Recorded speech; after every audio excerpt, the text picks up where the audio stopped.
ಅದು ಒಂದಲ್ಲ ಎರಡಲ್ಲ ಬರೋಬ್ಬರಿ 3 ಕೋಟಿ ಮೌಲ್ಯದ ಮೊಬೈಲ್ ಕಳ್ಳತನ ಪ್ರಕರಣ. ದೆಹಲಿಯಿಂದ ಬೆಂಗಳೂರಿಗೆ ತರಲಾಗ್ತಾ ಇದ್ದ ಮೊಬೈಲ್ಗಳನ್ನ ಮಾರ್ಗ ಮಧ್ಯೆ ಕಳವು ಮಾಡಲಾಗಿದೆ. ಕಂಟೈನರ್ಗೆ ಕನ್ನ ಕೊರೆದು ಬೆಂಗಳೂರಿಗೆ ಬರುವ ಮುನ್ನವೇ ಮೊಬೈಲ್ ಎಗರಿಸಲಾಗಿದೆ. ಕಳ್ಳತನದ ಜಾಡು ಹಿಡಿದ ಚಿಕ್ಕಬಳ್ಳಾಪುರ ಪೊಲೀಸರು ಈಗ ಉತ್ತರ ಭಾರತದ ಹರಿಯಾಣದತ್ತ ಪ್ರಯಾಣ ಬೆಳೆಸಿದೆ. ಈ ಕುರಿತ ಒಂದು ವರದಿ ಇಲ್ಲಿದೆ.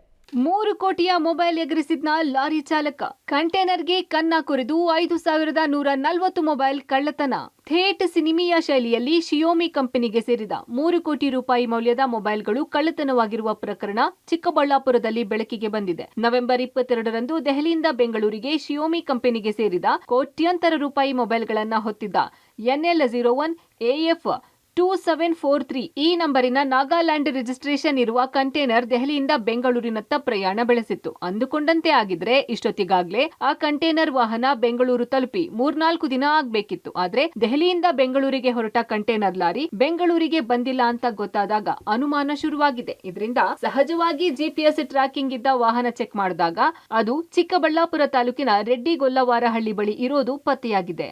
ಅನುಮಾನ ಬಂದ ಕೂಡಲೇ ಕಂಟೈನರ್ ಲಾರಿಯ ಕಡೆಯವರು ಚಾಲಕನಿಗೆ ಕರೆ ಮಾಡಿದ್ದಾರೆ. ಆದ್ರೆ ಚಾಲಕ ರಾಹುಲ್ ಎಂಬಾತನ ನಂಬರ್ ಸಹ ಸ್ವಿಚ್ಡ್ ಆಫ್ ಆಗಿದೆ. ಇದರಿಂದ ಅನುಮಾನ ಮತ್ತಷ್ಟು ಜಾಸ್ತಿ ಆಗಿದೆ. GPS ಲೊಕೇಶನ್ ಆಧರಿಸಿ ಬಂದು ನೋಡಿದ್ರೆ ಚಾಲಕ ಕೂಡ ನಾಪತ್ತೆಯಾಗಿದ್ದ. ಕಂಟೈನರ್ ವಾಹನ ಪರಿಶೀಲನೆ ಮಾಡಿದಾಗ ವಾಹನದ ಡ್ರೈವರ್ ಕ್ಯಾಬಿನ ಹಿಂಭಾಗದಿಂದ ಕಂಟೈನರ್ಗೆ ಕನ್ನ ಕೊರೆದು ಸರಿಸುಮಾರು 3 ಕೋಟಿ ರೂಪಾಯಿ ಮೌಲ್ಯದ ಮೊಬೈಲ್ಗಳನ್ನು ಕಳವು ಮಾಡಿರೋದು ಬೆಳಕಿಗೆ ಬಂದಿದೆ. ಕಂಟೈನರ್ನಲ್ಲಿದ್ದ 5,140 ಮೊಬೈಲ್ಗಳು ಮಾಯವಾಗಿದ್ದು ಕೇವಲ 76 ಬಾಕ್ಸ್ಗಳಲ್ಲಿ ಮಾತ್ರ ಮೊಬೈಲ್ಗಳು ಪತ್ತೆಯಾಗಿವೆ. ಹೀಗಾಗಿ ದೆಹಲಿಯಿಂದ ಬೆಂಗಳೂರಿಗೆ ಶಿಯೋಮಿ ಮೊಬೈಲ್ಸ್ ಸಾಗಿಸುವ ಹೊಣೆ ಹೊತ್ತಿದ್ದ ಸೇಫ್ ಸ್ಪೀಡ್ ಕ್ಯಾರಿಯರ್ಸ್ ಪ್ರೈವೇಟ್ ಲಿಮಿಟೆಡ್ನ ಪ್ರತಿನಿಧಿ ಪದ್ಮನಾಭಂ ಎಂಬುವವರು ಪೇರೇಸಂದ್ರ ಪೊಲೀಸ್ ಠಾಣೆಯಲ್ಲಿ ದೂರು ದಾಖಲಿಸಿದ್ದಾರೆ. ಈ ಸಂಬಂಧ BNS 306 ಸೆಕ್ಷನ್ ಅಡಿ ಪ್ರಕರಣ ದಾಖಲಾಗಿದೆ. ಲಾರಿ ಚಾಲಕ ರಾಹುಲ್ನೇ ಈ ಕೃತ್ಯದ ಪ್ರಮುಖ ಆರೋಪಿ ಇರಬೇಕು ಅಂತ ಪೇರೇಸಂದ್ರ ಪೊಲೀಸರು ಶಂಕಿಸಿದ್ದಾರೆ. ಆರೋಪಿಗಾಗಿ ಹುಡುಕಾಟ ನಡೆಸಿ ಹರಿಯಾಣ ತಲುಪಿದ್ದಾರೆ. ಆರೋಪಿ ಸಿಕ್ಕ ನಂತರವಷ್ಟೇ ಮೊಬೈಲ್ಗಳು ಎಲ್ಲಿ ಹೋದವು, ಯಾಕೆ ಹೀಗೆ ಮಾಡಿದ ಅನ್ನೋ ಸತ್ಯಾಂಶ